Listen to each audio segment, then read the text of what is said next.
Donc ici vous avez le prototype avec dans le boîtier une petite carte électronique.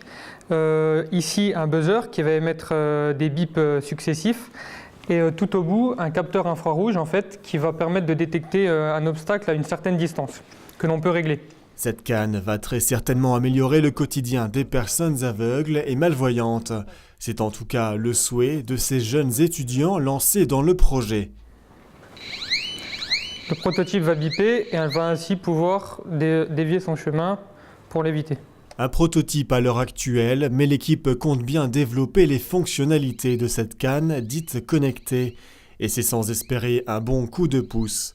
Début avril, avec le projet Andisco, les étudiants ingénieurs de Nancy remportent le défi Cisco, organisé par l'entreprise éponyme, leader mondial des réseaux de communication. 70 000 € accompagnent ce trophée. Pour les étudiants, le projet peut alors se développer. Sans l'aide financière, c'est vrai que ça aurait été dur de se lancer. Là, ça apporte vraiment une première base, une première brique solide au projet. Maintenant, on a la possibilité de vraiment mettre la machine en route, de vraiment faire démarrer le projet, quoi. Et donc, on compte bien créer l'entreprise. Communication, relations avec les partenaires, développement technique, le poste de chacun est bien défini.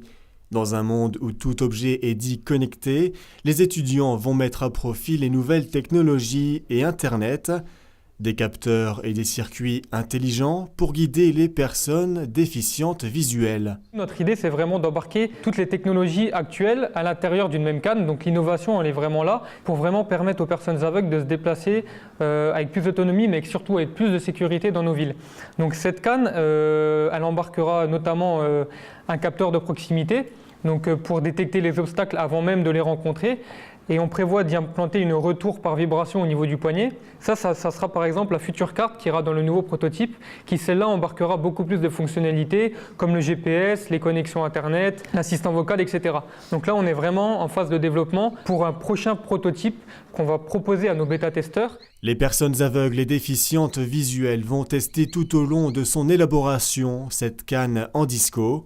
L'équipe espère obtenir un prototype élaboré d'ici septembre et espère pouvoir commercialiser par la suite la canne blanche connectée.